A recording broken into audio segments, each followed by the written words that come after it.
Affect Autism, 10 years and counting, committed to autism advocacy, empowering you with DIRFloortime.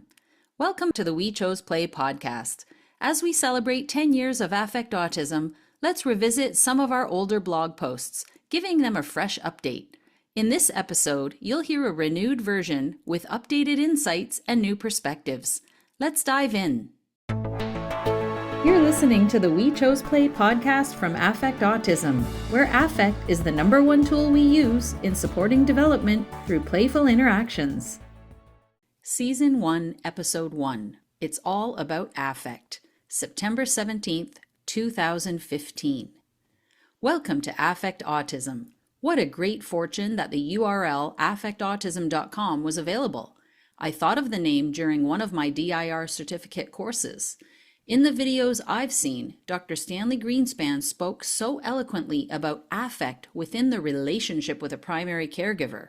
In DIRFloortime or floor time, we aim to positively and respectfully affect, the verb, or promote, support, and guide our child's growth and development using affect, the noun. I was long familiar with the concept of relationship from my studies of Dr. Gordon Neufeld's developmental attachment model for parenting even before my son's brain inflammation and autism diagnosis. So when I stumbled upon the developmental individual differences relationship-based or DIR model, I knew this was the model for my family. It fit in line so well with Dr. Neufeld's work that I believed in. Affect equals emotional energy.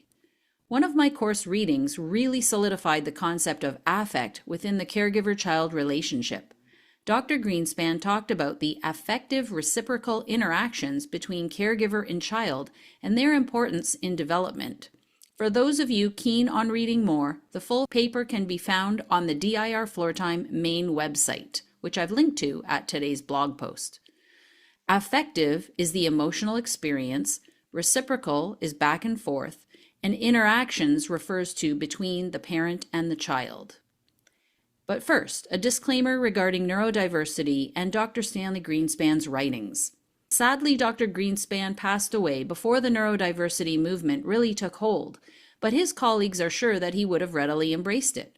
He was a child psychiatrist who was trained and worked in the medical model that is heavily driven by a deficit-based philosophy. This came through in his older writings. However, what he presented the world was a very different way of thinking about early childhood development and autism. While he was presenting it from a medical model lens, in many ways he was challenging that model from the inside out and was incredibly progressive in his approach for his time. He promoted a strengths-based model that focused on seeing the potential in all children and promoting development of relating, communicating, and thinking to empower the child through effective reciprocal interactions. This did develop over time, and the International Council on Development and Learning, the home of DIRFloortime, works hard to listen to and integrate the perspectives of all autistic self-advocates into their curriculum, materials, and practice. The current board president is autistic self-advocate Dr. Emil Haus. So what the heck is affect diathesis? Diathesis is just a predisposition to something. The affect diathesis is about the connection between affect and different processing capacities. Dr. Greenspan postulated that children diagnosed on the autism spectrum could have some predisposition due to biologically based processing to not connecting affect or intent to their motor planning and sequencing capacities and symbol formation. Quote, "The infant needs to have an emotional desire or wish, i.e. intent or affective interest, that indicates what he wants. The infant then needs to connect his desire or affective interest to an action plan, i.e. a plan to get his toy. As the ability to form symbols emerges, the child needs to connect her inner affects or intent to symbols to create meaningful ideas, such as those involved in functional language, imagination, and creative and logical thought." From page 3. That is, because they are predisposed to not connect affect with these things, it's very difficult to have effective interactions in a neurotypical way, which is why autism was originally characterized as a child without emotion. It's not that they didn't have emotion. It's that they didn't engage like neurotypicals in affect with others in a reciprocal way. See the double empathy problem, which is linked to at the blog post. We need to find out how that neurodivergent person prefers or is able to engage. Since Dr. Greenspan posited that engaging in a reciprocal way underlies social learning and development, he encouraged us to join the child or follow their lead or follow their emotional intentions to gain that important connection that fosters social learning development. This misconception that autistic children are not able to engage in loving relationships is obviously false. Many autistic children withdraw because the interactions are aversive to them due to their sensory profiles. If parents can determine their child's sensory profile and tailor their interaction to their child's needs, loving and warm engagement follows. There is a link to figuring out your child's sensory profile from the SPD Foundation at the blog post. Dr. Greenspan said there is a distinction, though, between the capacity to engage and the capacity for effective reciprocal interactions. He believed a lack of the latter leads to erupting, intense, catastrophic emotional responses. It's hard to symbolize unmodulated extreme feelings without these affective reciprocal interactions, meaning you miss out on the transformations in human development that enable communication and negotiation of your needs, among other things, to function in the world. Quote, when a child is capable of rapid back and forth interactions with his caregiver, he is able to negotiate, in a sense, how he feels. From page 20. At the time, it was not accepted that affect was key for development. Dr. Greenspan shone light on this and gave us a roadmap for understanding how we can use that channel into the brain to promote growth and development. Quote, emotions are actually the internal architects, conductors, or organizers of our minds.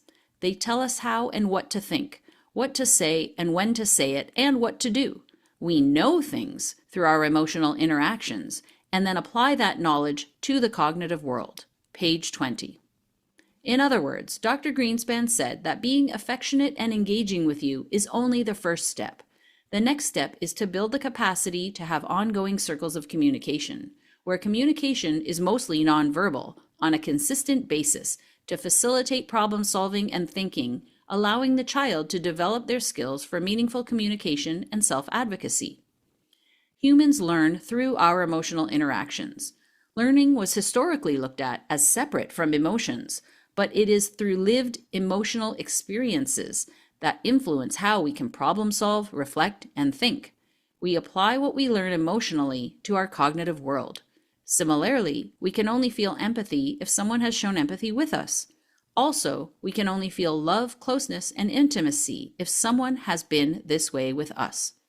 For symbolic formation to occur, Dr. Greenspan said that you both need perception and action. That is, you have a capacity for imagery and then combine it with intentions. Only then can you have symbolic meaning. This is a challenge for children who have catastrophic reactions because they cannot tie their overwhelming emotion with their reality. So imagine this.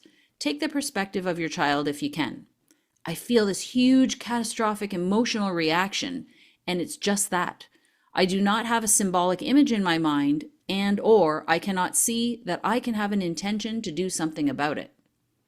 Capacity for effective reciprocity enables regulation of behaviors and mood. That is, we learn to co-regulate with a partner based on having these effective reciprocal interactions, or circles of communication as we call them in floor time, to avoid catastrophic emotional reactions. When you can use affect as a signal when you feel an intense emotion coming on, you recognize it and can consider alternative actions to an intense all-or-nothing reaction.